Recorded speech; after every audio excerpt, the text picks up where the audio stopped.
Hello, everyone. Thanks so much for joining us this evening for a conversation with North Carolina-based romance authors Reese Ryan and Karen Booth. My name is Talia, and I'm the events manager here at Flyleaf. We have an exciting virtual season lined up, but there's one upcoming event in particular that I'd love to highlight for y'all. On Tuesday, April 6th, we will be welcoming another romance author, Martha Waters, for the release of her new novel, To Love and to Loathe. And if you love romance, you'll definitely want to put that one on your calendar. She will be joined in conversation by the author of Beach Read, Emily Henry. If you're here because you love romance, that's just one that I want to highlight, but you can check out our full events calendar by clicking on the Flyleaf Books logo above our heads. You can see all of those events, register for any that sound interesting to you. They're all free. Without further ado, I will go ahead and introduce our authors. Karen Booth is a Midwestern girl transplanted in the South, raised on 80s music and repeated readings of Forever by Judy Blume. A married mom of 2 college-age kids, she is the author of more than 25 steamy contemporary romances and has been a finalist for RT Magazine's Gold Seal of Excellence and Series Romance of the Year Awards, the Bookseller's Best Award, and the National Excellence in Romance Fiction Award. Her books have been translated into 17 languages. Her newest title is Gray Hair Don't Care. Reese Ryan writes red-hot romance with captivating family drama, surprising secrets, and a posse of deliciously flawed characters. Past president of the Heart of Carolina Romance Writers, a panelist at the 2017 Los Angeles Times Festival of Books, and a recipient of the 2018 Donna Hill Breakout Author Award, Reese is an advocate for the romance genre and diversity in fiction. A Midwesterner with deep Southern roots, Reese currently resides in semi-small town North Carolina, where she's an avid reader, a music junkie, and a self-declared connoisseur of cheesy grits. Her newest book is Second Chance on Cypress Lane. All right, I'm going to pass it along to our authors tonight. If you have any questions throughout the event, feel free to drop them in the Ask a Question feature below our faces. And if you'd like to purchase the books, of course, we have copies at Flyleaf, and that link is just below our faces as well. All right, I'm going to turn the floor over to y'all. All right, Reese.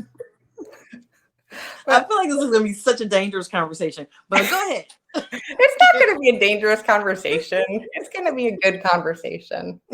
I mean, when Talia asked me, when I reached out to her about my new book and I wanted to do some kind of online event if she wanted to, and I knew that I wanted someone else on with me. I wasn't going to do it by myself. And of course, you seemed an obvious choice, and not only because I love you, but because we both like writing a lot of the same things, even though our books are different. I mean, right. We both like writing second chances, and we both like writing characters who are grown folks, as you like to say. Yes. grown ass adults. So I guess, do we want to start with second chances and talk about why you like writing that? And that's cool. Okay. I do love, okay, I'm just going to be honest. One of the reasons why I love second chances, friends to lovers, enemies to lovers, because I'm lazy. And those, tropes give you already have so much to work with.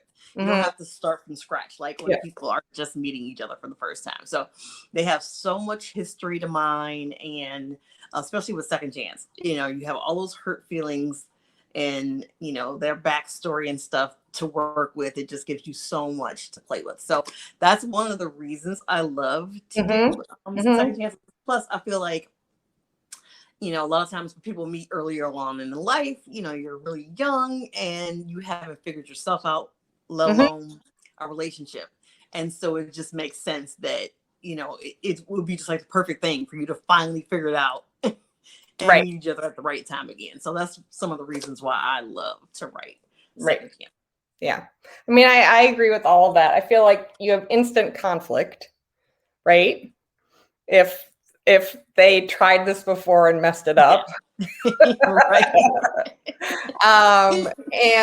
I do think, the history does it adds so much more depth to what they have to figure out, And I think that also feeds into the idea of writing older characters. I mean, I guess inherently when you're writing second chances, you generally have somewhat older characters, but you know, again, it's just more complicated. And I think complicated when it's meaty and there's substance is fun. So sometimes you read romances where it's complicated, but it's complicated for not particularly great reasons. You know, for me, I want to read a romance that I can relate to and feels kind of wedged in real life. So it, you know, whatever the complications are, they need to feel relatable and all of that. So yeah, I like that. Definitely, I think that like the two of them go together. Like you said, the fact that we write, you know, older characters, and so, you know, it makes sense that, you know, second chance is a really good trope. Right. You know, I remember you saying when we were, so for everyone who doesn't know, Reese and I are both working on finishing up books for a trilogy that we're doing with Joss Wood called Moonlight Ridge. And when we were planning out the books, it's about 3 brothers, and each of us writes about a brother. But we were talking about the timeline for each book. And, you know, Reese mentioned, she was like, I can't write insta love. You know, so this has to be like, you need to give me a chunk of time for these people to work it out. And I think that kind of plays into the whole, I mean, I can't write insta love either. I mean, yeah, it's a big reach for me, even though like in my own life, when my husband and I fell in love, I feel like we got there, you know, like a month into it, but we also didn't get married for another 5 years after that. So it's not like, you know, right. But yeah, that's one of the challenges too with the Texas Cattlemen's Club. Like I love doing the Texas Cattlemen's Club books, but they usually want them to be happening in the month that they're released. And so basically like all of this is happening in a single month, and they're going from like 0 to 60. So like it was great for me. Out of the 3 that I've done, one was a second chance romance. The other one was a friends to lovers. The third one was 2 people meeting each other from, you know, not kind of meeting each other from scratch.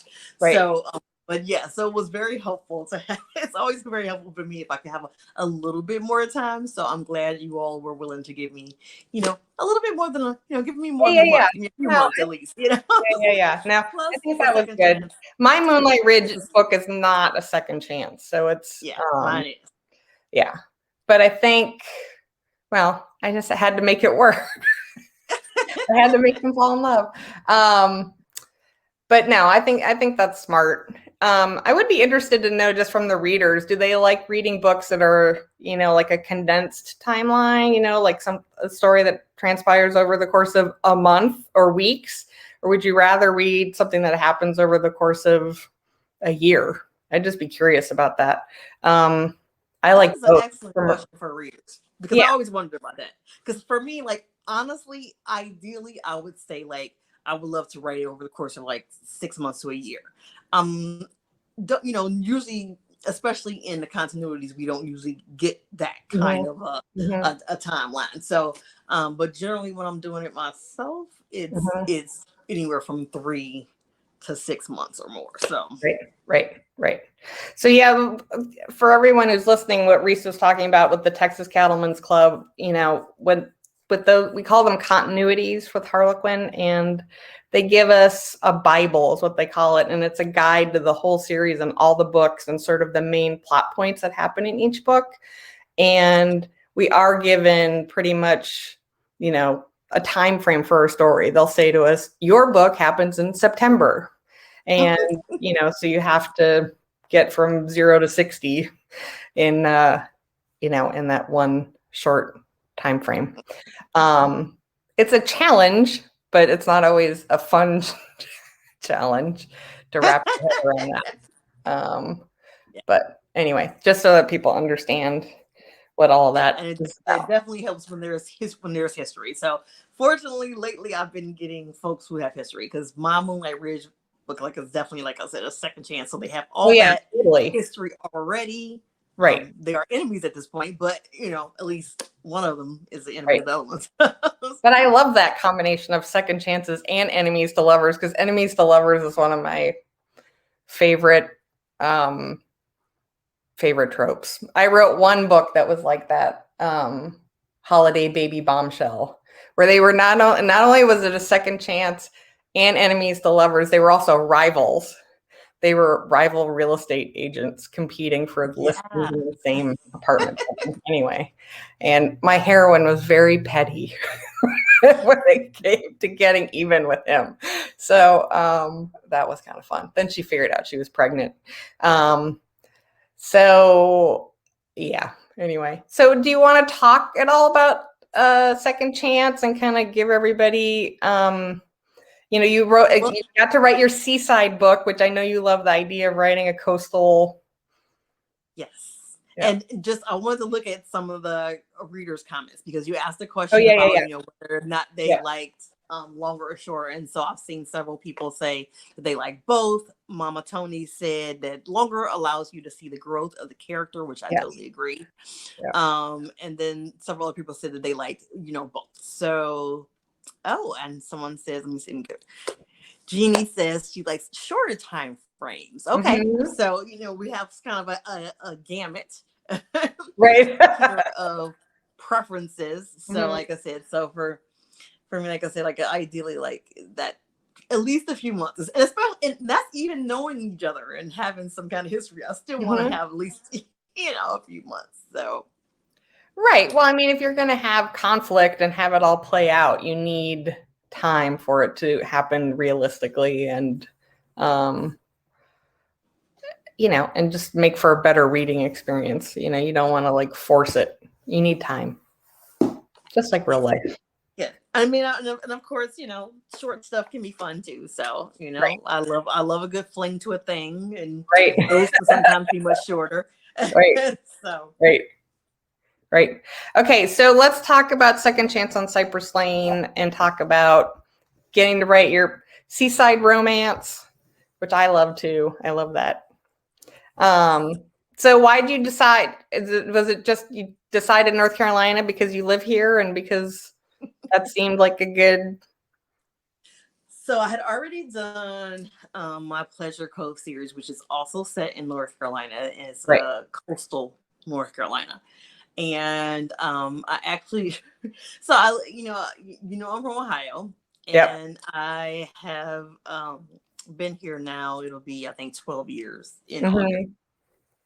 But we had lived here a good 5 years. Sorry, that's my cat.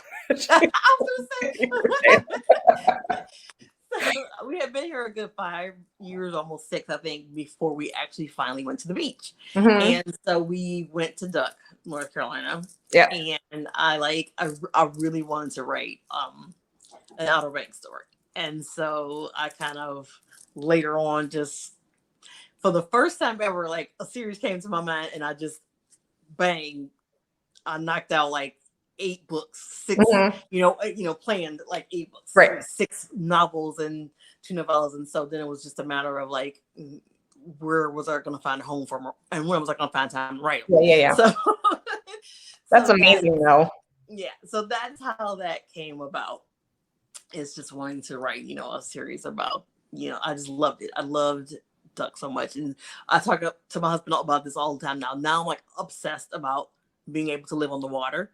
So I love the idea of living at the beach, like on the coast, but then I'm thinking like hurricanes and stuff, right? So now like I'm thinking like I'm obsessed with like the lake house shows and stuff. So I'm like, that'll allow me to live on water without being, on the coast and stuff. So kind of like living out my vicarious dream of living on the beach. Right. By being able to write this, and also I've moved to a smaller town than I've ever lived in before. Like, it's not a tiny town, but we are smaller, and it definitely has that small town feel. It has that typical small town feel, like the downtown and stuff. So when I bring people here from other places, they're like, oh my God, this is like a Hallmark show.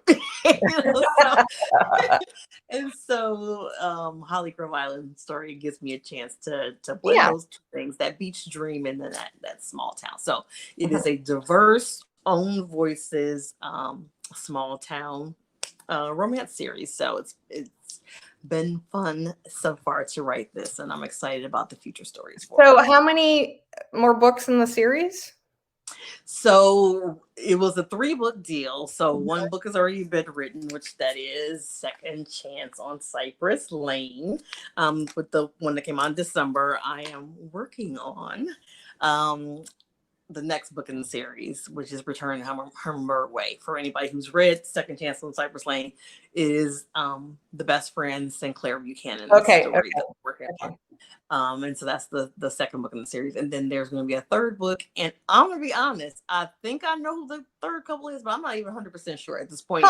Which couple? It's not that I don't know which couple, who the couples are, because I had planned it, like I said from the beginning. I had like 8 storylines. It's just that it depends on how everything finishes up in this book for me to decide who would be best to get the next books. Like, I'm pretty sure, I'm like 70% sure who the next couple is going to be, but we'll see. And what happens if the second book comes out and then you get 1 million, you decide on the couple for the third book, and then you get 1 million emails saying, what about so-and-so? Then it's time to go back. It's time to go back and try to get a contract for the next 3 books. Right. That's true. You just go back to your publisher and say, look, people want this book. That's right. We need more than 3. Okay, good. There you go. Good strategy. I like that idea. So I think most people who are on know that Reese and I both live in North Carolina. We actually only live like a half an hour away from each other. And I'm from Minnesota. She's from Ohio. So what's your favorite part of living in North Carolina versus being in the Midwest? It has to be the weather, number one. Right. Especially right now. The weather, hands down, it's the weather. So but it was funny because when the first year we moved here, of course, the day we moved here, it was so freaking hot. Like, I felt like I was in hell. It was completely on fire. And that was a day in August, toward the end of August. And then like that first winter, we actually had snow. And I'm like, did we bring it with us? I mean, what's happening right now? So we had because at the apartment we lived in at the time, we actually had a wood burning fireplace. And so we were like buying wood constantly to keep that fire going. Stuff. So, but I do love the more moderate weather, and I've definitely gotten soft. So the last time we went back home and it was like wintertime, it wasn't even the dead of winter, and I was freezing. Like, I am like so cold now, like all the time when I go somewhere like that. So I just can't deal with it. But I like the snow. Like, looking at some of the snowpocalypses, pictures and stuff. I missed that first big snow. Yeah, I do too. That you have missed, but after a few days, it's just dirty and gray and just the problem. So well, and then it's like when it gets to be March and there's still snow on the ground, and April and there's still snow on the ground, then that just gets to be really depressing.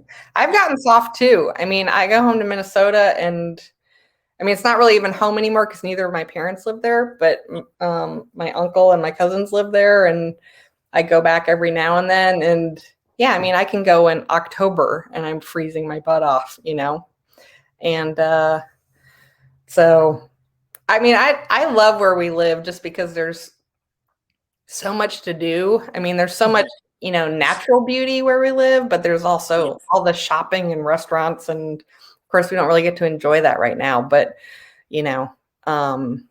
culture, music, plays, musicals, whatever. I mean, you could pretty much, I can't think of anything we don't have here other than, I don't know. Well, that's one of the things I love about being in central North Carolina is that we're just a few hours from the beach, to the east, and then the mountains is just a few hours to the west, which is awesome. Yes. So I love that. And I do love all the cultural stuff we have here. But one of the things that people don't always know about Cleveland, Ohio is we have like the bomb cultural center. In terms of, there's the Playhouse Square Theater, and there's great music scenes, and we have great food and stuff. So like that was one of the reasons too. My very first series that I wrote was actually set in Cleveland, and like that was my mission to show people. Right. Well, because it is true, because Cleveland kind of ends up being like the punchline and joke sometimes. People who are ignorant don't know all this great stuff we have, and we do. So right. That's very important. That's important to stick up for your hometown. Yes. Cielita. Yeah. Totally. Yes, Lisa, we are practically neighbors, and I would We say are probably closer practically to neighbors. 40 minutes or whatever apart. But yeah, it's, and I do miss that, being able to go and Oh, I know. hang out and see each other, because we would sometimes be able to do things and see each other in person, and Well, and the thing that's funny is, remember, we were right when COVID and lockdown hit.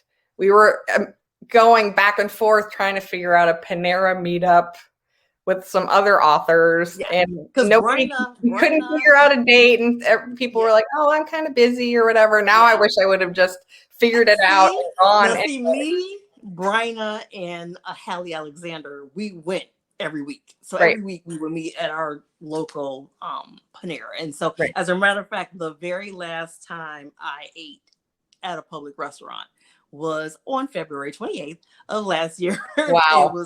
It was when we were at Panera, our usual, date at Panera, weekly date at Panera. So I definitely do totally miss that. But I am a part of a writers group that meets regularly online via Zoom.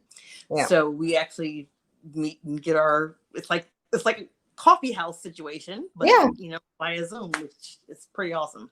Yeah, no, I mean, I've done a fair amount of like brainstorming and stuff like that with other authors over Zoom or Google Hangouts or whatever. It is nice to, I think, you need to see people face to face, or else it's very lonely being at home all the time. It really can be. It's amazing to me too, like the additional accountability it gives you. So, that's one of the reasons why I love being a part of it. It's weird. You're still in your own house, in your own, room or whatever, doing your own, but just knowing that those other people are there, I don't know why, that just helps. So right.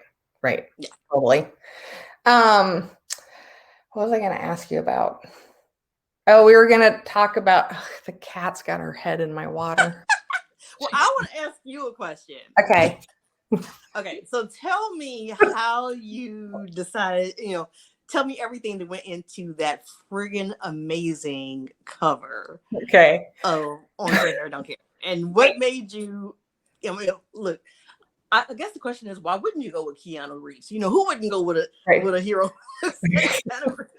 Well, he's actually, in my brain, he's kind of a composite of sort of every late 80s, early 90s kind of, like he's a little bit Dave Grohl and also Keanu, and a little bit Chris Cornell, rest in peace. And then actually he's also, Donovan is a lot inspired by a friend of mine, who was never my boyfriend, but he is actually a friend's boyfriend. And but I was really close with him. And he was my roommate for a while. His name was David, and he actually passed away when we were young. But I remember thinking that he was just such a great person, like just such a great guy, just always there for you, and but just fun to be around. And so in the book, Donovan, I guess when he was in college, rode around on a Vespa, and he used to fix old Vespas, and Dave used to do that. So that was kind of my homage to Dave, because I kind of felt like at some point I needed to put him in a book, or just some little essence of him. And he had that same kind of like floppy, long hair. I mean, he was gorgeous. My friend Shelly, who was his girlfriend, was a very lucky woman. Actually what gave me the idea to do the book, though, was my friend Ashley went gray like 3 or 4 years ago. And her hair is super dark and naturally, and so, but when it started coming gray, she's like at the salon every month trying to get her roots done and everything, and she was just kind of sick of it, and so she decided she was going to grow her hair out. And it's funny, her sons were just like, "Mom, no, you cannot do that. You're going to look like grandma, and it's going to be confusing and everything." But she was just so over it, Mm-hmm. And I think she's definitely a very strong person. Like, she is super smart, super opinionated.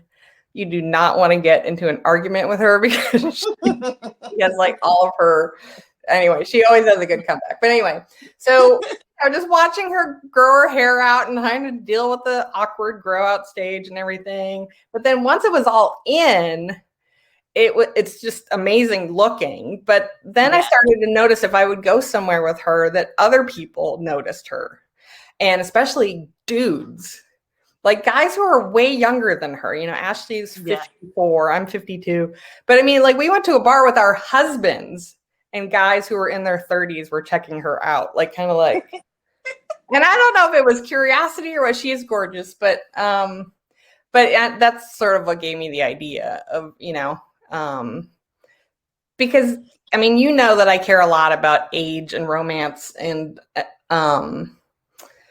it's like, why do we have these ideas that people who have gray hair are these old, shriveled up, people who are done with their lives? So, and that's actually part of the reason why I had to do an illustrated cover, because there was no stock photography of women with gray hair. That was, they all look like AARP ads or something. Hey, wait a minute now. My AARP that I get had some fine men on it.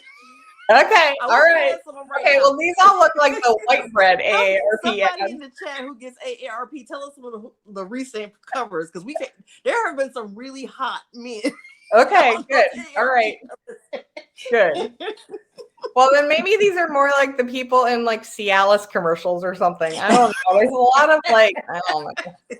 It's all very not, because Leela had, she has kind of an edge to her and she's fashionable, and just I couldn't find the right thing. So anyway, and then I just lucked out because Olivia Dade put out 40 Love, and I was one of her beta readers. And when I saw the cover, I was like, holy crap, this is who I need to do my cover. And because it is kind of hard to find an illustrator. So I reached out to Leanie Kaufman, and she is amazing. And she was totally into it, and she did an amazing job. She added so many things that I would like. She added, if you look closely at the cover, oh wait, hold on one second. In case anyone hasn't seen it. There's the cover. It is absolutely gorgeous. I love everything about that cover. And I'm gonna say right now. Yes. And y'all can fight me. You can fight me. Okay. There's so many illustrated, we're in this, what is it, the second year of the illustrated cover wave or whatever. Hands down, that is my favorite illustrated cover out of all the ones I've seen. Well, good. Trad publishers.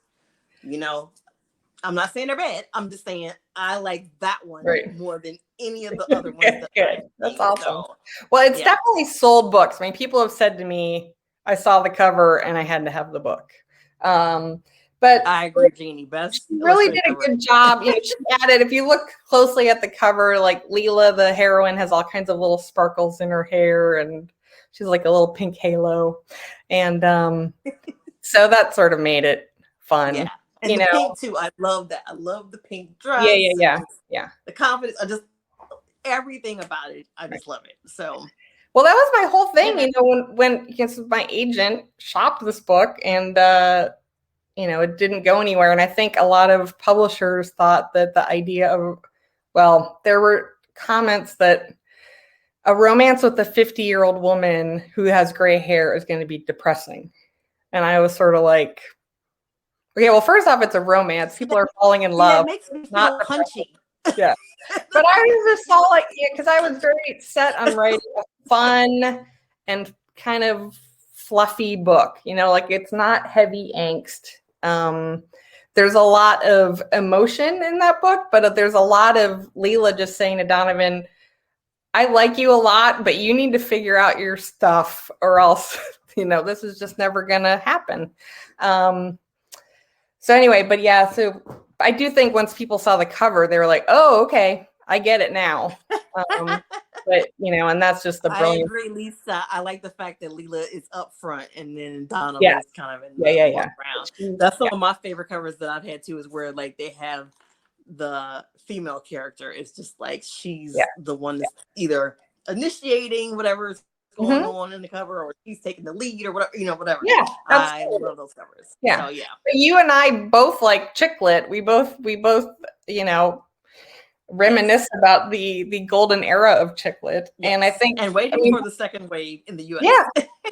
And I mean, one thing that I just always loved about those books is that you get the romance, but you also get the heroine's journey is so key to that. And that's why it's still so important to me. Like, even though I write romance, it still always has the heroine's journey is always a part of it for me. Right. I'm looking at that. Sorry. Ella, you're So I still kind of stuff all those other things in there: the family drama, the heroine's journey, in addition to the romance, because that's what I like to read. So yeah. No, and I mean that's part of when I wrote this book, like Donovan's whole family is completely out there. His mom is a total loony bin piece of work kind of thing, and she lives in this crazy house, which was really fun to kind of think about that. And he has this very complicated relationship with his brother, and again, that's all good backstory and history that's fun as a writer to kind of develop, which is the same reason why it's fun to write Second Chances. But yeah, I mean, for me, those books have just the whole package, where you have a romance, but then you also have the family story, because there's just, more kind of universal truths there are to mine, I guess is what I'm trying to say. And that's a romance is so much about those universal truths, those themes of like redemption and, I guess feeling worthy of love, expressing to someone else that you see their value, because we don't always see our own value. And I think that just kind of goes beyond just what happens between two characters who are falling in love. It can happen between a parent and a child, or siblings. I love writing siblings. Yep. Yeah, my universal themes that pretty much show up in every single book are family, forgiveness, and self-identity. So pretty much they show up in every story. But yeah, and I love all those pieces. And part of the reason too for me why family drama always is a part of the stories that I write is because the story that made me want to become a writer was Jane Austen's Pride and Prejudice, and then I really Little Women by Louisa May Alcott. So those are stories that definitely the family and all of the drama and the sibling rivalry and all of that kind of stuff was a huge part of the story as well. And so that's like, it took me years and several books to have written several books to realize that those books still had such an impact on what I do. And now I just embrace it. But at the time I wasn't doing it intentionally. It was just, that was what I liked. And so that's what was what I wrote. So that I'm sure that will continue to be the case. I doubt that I'll ever write a book. Even my novellas managed to have family drama and stuff in them. Yeah. That's what I like. Well, I mean, if you think about it, I mean, characters don't just walk into the room and meet have the meet cute. And then, it's like they're the product of all these things that happen to them before that moment. Right. And so who better to reflect that than family? Yeah. And I think it makes it more realistic. I think readers understand it better. They kind of understand the why. It's always frustrating when you read a book and you don't understand why someone is like the way they are. So at least with the family, you can show the reader how messed up their life was or how good their life was. Right. That's what I like about it too. It really gives you some depth to the character, that you can see all of that background and stuff. And it allows the reader to engage and connect more with the character because you're thinking, yeah, my mom was like that too. Or, that's like my cousin, whatever, Joe, it allows them to connect more and to just be like, wow, to feel like they're inside the character's head a little bit. So yeah.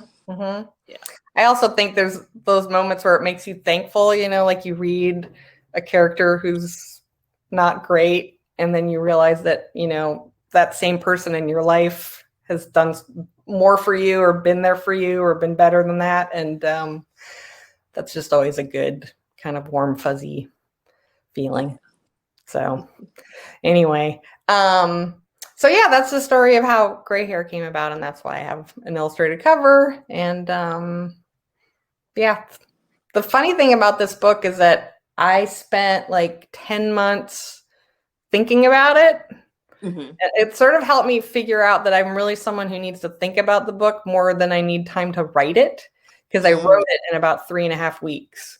Mm-hmm. But I spent all this time thinking about it, and it was the first time I really ever had written a book like that, where I spent so much time just thinking and writing notes. And it wasn't even like I would sit down and say, okay, I'm going to work on chapter 1, or I'm going to work on the ending or the middle or whatever.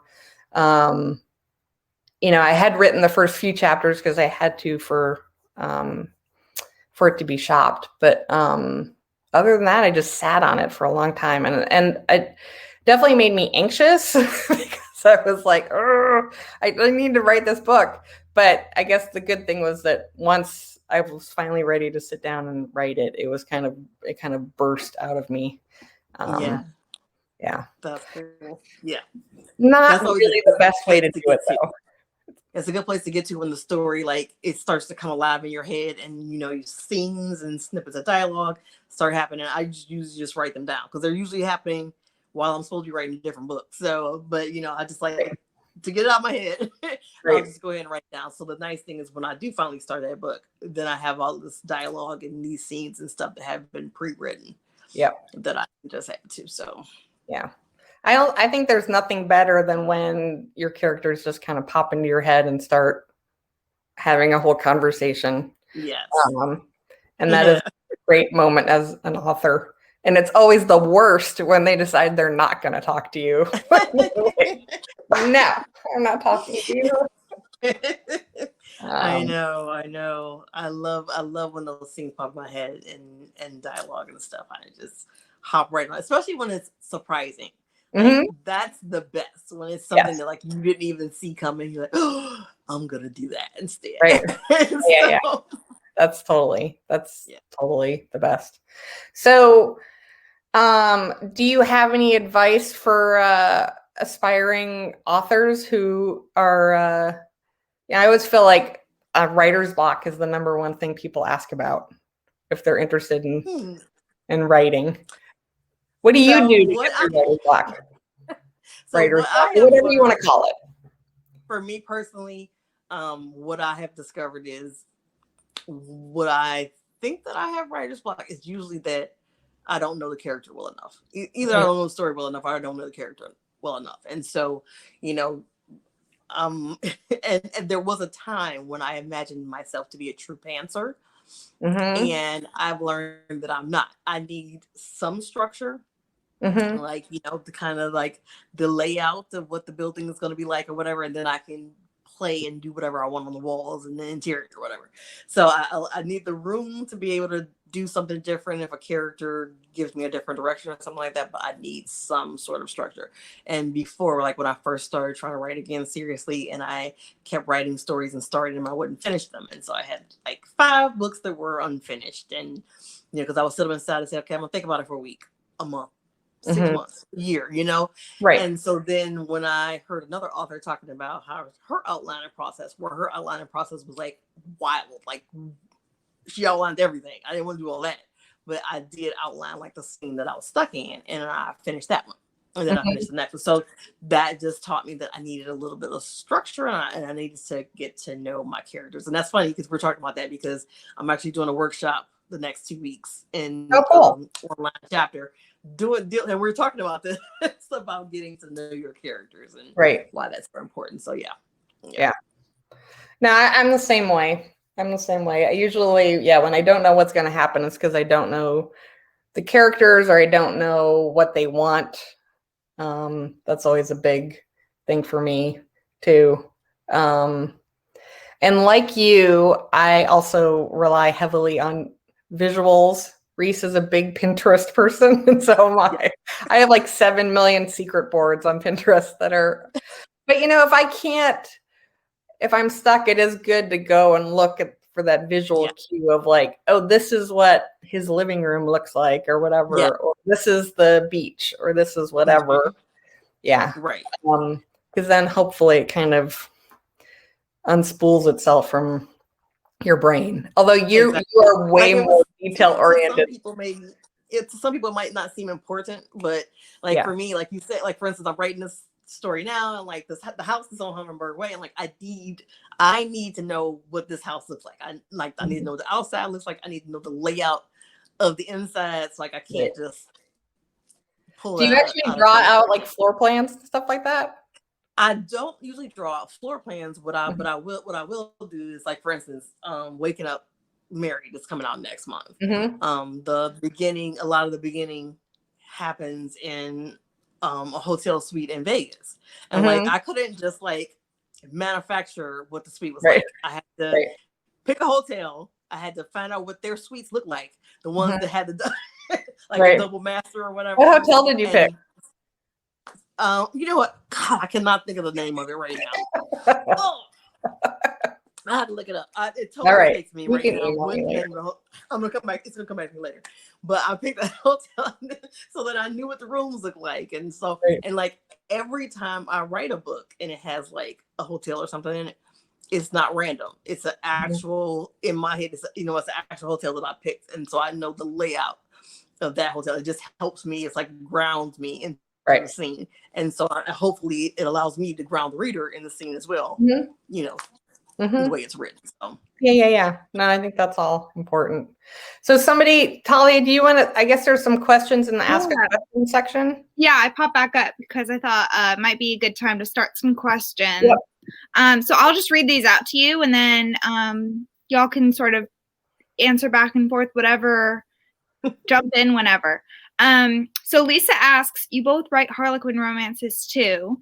Do they have a seasoned romance imprint? I guess meaning like a grown-up, or older protagonist romance imprint. They don't right now. They actually did at one point, which I didn't know about.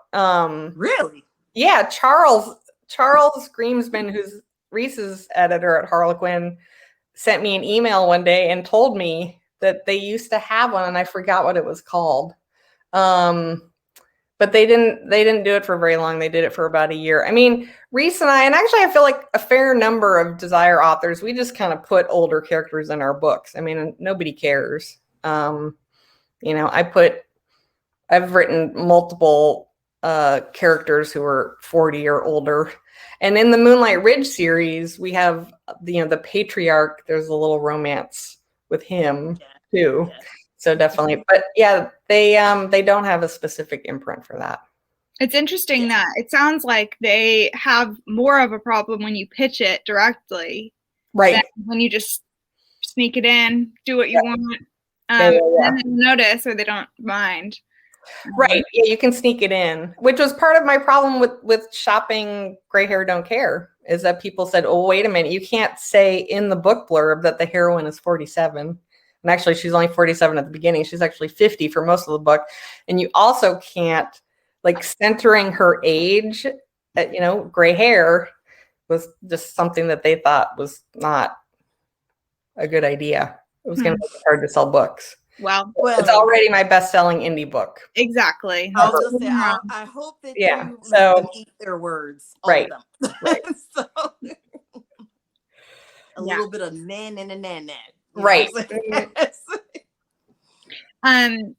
So Essie asks, since you all talked a little bit about some of your affinity for Chiclet, what are some of your favorite Chiclet books? Can you give us some recommendations? I was a big Jane Green and Jennifer Weiner. Jennifer Weiner is definitely one I was just thinking about the other day. And I like a lot of Jane Green's books. One I actually really liked was I think it was called The Other Woman, but about her mother-in-law. So Jane I Green, read that one. Yeah. Her Beach House books, those were good too. A lot of those Jennifer Weiner, Lauren Weisenberger, wouldn't she be considered? Yeah. All the Devil Wears Prada and all of that. Yeah. All of that. So, and in some ways, like I feel like Christina Lauren has kind of ventured into that kind of Chiclet, phase. Or at least I feel like her books or their books are more centered on the heroine, recently. It's not so hero focused. The last like 4 or 5 books, like Josh and Hazel's Guide to Not Dating and Roomies, and there are a couple other ones. I really like those books a lot. Those are some of my favorite contemporary romances, like current ones. Yeah. So yeah. Awesome. I have a question here from Lisa. So you both have prioritized diversity in different ways in your books, obviously, with diversity of age, diversity of race. Lisa asks, have either of you ever written about a hero or heroine with a disability? I have, so I have written a character who, and I don't know that he was under 30, but he was a former stutterer. So, and then one of my biggest actually regrets is that in my book 3 of my Bourbon Brothers series, Engaging the Enemy, that character Parker, I have always written him in my head. He was not formally diagnosed male on the Asperger syndrome, on the Asperger spectrum. And so but I was so afraid to get it wrong that I didn't state that plainly. But everything about how I've always written him from the very beginning, that's how I've written him. And also the reason why I was okay with doing that too is because unfortunately in communities of color, very often it is undiagnosed, even in adulthood. So yes, I have, even though, like I said, I didn't state it explicitly with him. But then the other character was a former stutterer. So, but yeah, I definitely want to do more of that because I think that's so important that we remember the diversity. We need to have it on all fronts, and I'm glad that we're seeing it with age as well as like neurodiversity, like Talia Hibbert is doing and does an amazing job with. So yeah, I mean that's the only area I've ventured into is writing neurodiverse characters. I wrote 2 heroes that one was on the spectrum and one had ADHD. I only felt comfortable with that because I had personal experience with it. I do, if I don't go there, it's usually because of fear. So I do need to make more of an effort to spend time diving deep on, things that more people live with. Because it's important for everybody to be able to see themselves on the page or see someone they love on the page. Right. Yeah. It's a hard line to walk, making sure that it represents things accurately, but also like represents beyond just, the like heteronormative, neurotypical, right, mid 20-year-old, right, white person, right. All right. Essie asks, is there a subgenre either of you would like to write that you haven't? Yes, I have already started like a romantic thriller series that I absolutely want to do. I just a matter of trying to find the time and stuff to do it. And then there's also a historical series set in Harlem Renaissance period that I want to do. Oh, absolutely. Yep. Wow, those both sound awesome. Yeah. Historical is another one of those things that kind of, scares me. I wrote a like the first half of a domestic suspense book about a woman who unwittingly marries a serial killer. And But it's actually, it's funny. Its series is that it's actually kind of funny and light too, and it's very much like a female power kind of a book because there's all these different women in her life that kind of play into her getting out of her situation. But I haven't finished it. My agent shopped it and it didn't go anywhere, and so I set it aside. But I should finish it. Sounds interesting. Yep. I'd be curious to read that. And then, so Kathy asks, will Gray Hair Don't Care be a standalone? And if so, what's coming up next for you? Okay. No, it is not a standalone. Originally, I wasn't sure. So if I back up to my agent pitched a series, which was originally called 40 something. And Gray Hair Don't Care was actually going to be the third book in the series. And so the whole thing didn't go anywhere for all the reasons I've already mentioned. And so when I decided I was going to try and indie publish it, I said, well, I should do the Gray Hair book first because that was I thought it was the best title. Thought it was like a hook without really being a hook. Like, from the title what it's about, but it's not really a standard romance trope. But anyway, I am going to indie publish the other two books in the series. The third book doesn't have a title. The second book is called Brooklyn Monroe Wants It All. And it's about, so Leela and Donovan will be in the second book, but it's not characters who were in the first book, but it is the same world, in that it's the world of the beauty industry in New York. And the heroine, Brooklyn Monroe, is in her mid-40s and decides that, well, her doctor basically tells her, if you want to have a kid, you need to do it now. And so it's about her trying to find somebody to get her pregnant. Fun. Yep. And I'm going to have the same illustrator. She's already started on it. And I'm excited. So that'll come out at the end of October. Awesome. So much. There were two comments I wanted to mention because one of my, I think Jeannie said both of them. One, she said, thank you for giving us, I can't find it now, but it was something like, thank you for giving us the books that we want to read, even though the publishers would, do it. Thank you for doing it anyway. So that was a great comment. Thank you. And then she said that about Parker makes sense about him being on the spectrum. So that's good. So it came across. Yeah. That's awesome. Yeah. Reese, what are your next books that are hitting shelves? Do you want to give us a little preview? So next month is Waking Up Married, and that is the next book in the Bourbon Brothers series. That's book number 5 in the Bourbon Brothers series. That is a Friends to Lovers, Woke Up Married in Vegas, Marriage of Convenience book. And right now, actually, Harlequin is doing a Goodreads giveaway. So if you go, you can go find the giveaway on the book page on Goodreads and sign up for that. You can also pre-order it on the Flyleaf website. Yay. There you go. That way you can guarantee yourself that you can get it. Sorry, I have to. Which we much prefer. We much prefer. Yes. So. Yeah. Any other projects coming soon, Karen?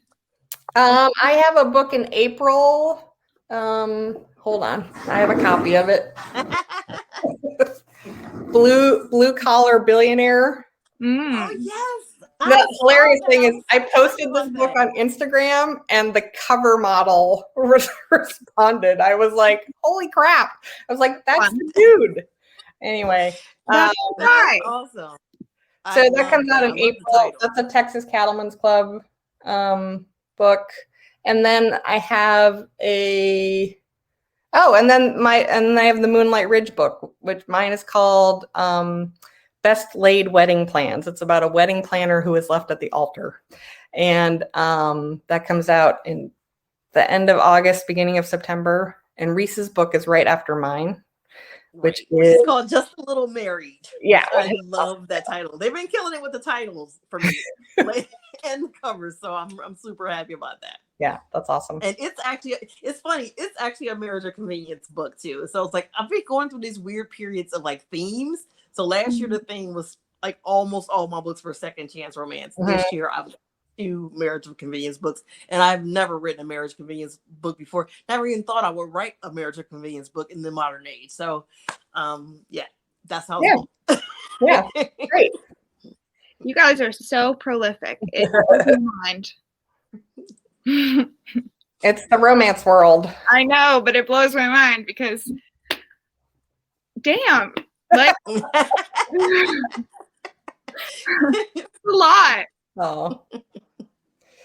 All right. I think we have one more question from Lisa, who asks, Karen, would your seasoned romance group ever publish an anthology? We have talked about that multiple times. That would be cool. I really just need to get my act together. That's really what that comes down to. Oh my God. You're Thank so you for busy. asking that question, because that needs to happen.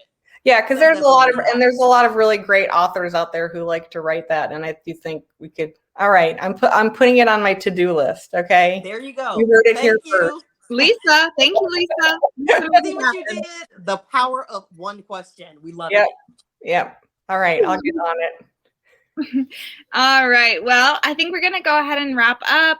Thank you everyone so much for coming out, being really engaged in the chat and asking questions. And thank you so much, Karen and Reese. It's been such a pleasure chatting with y'all as always. If anybody watching hasn't read Gray Hair Don't Care or Second Chance on Cypress Lane yet and needs a physical copy, you can click the link below our faces. You can also go to the Flyleaf website and pre-order any of the books from these authors that are coming out soon. There are many. So make sure to head over and grab those copies.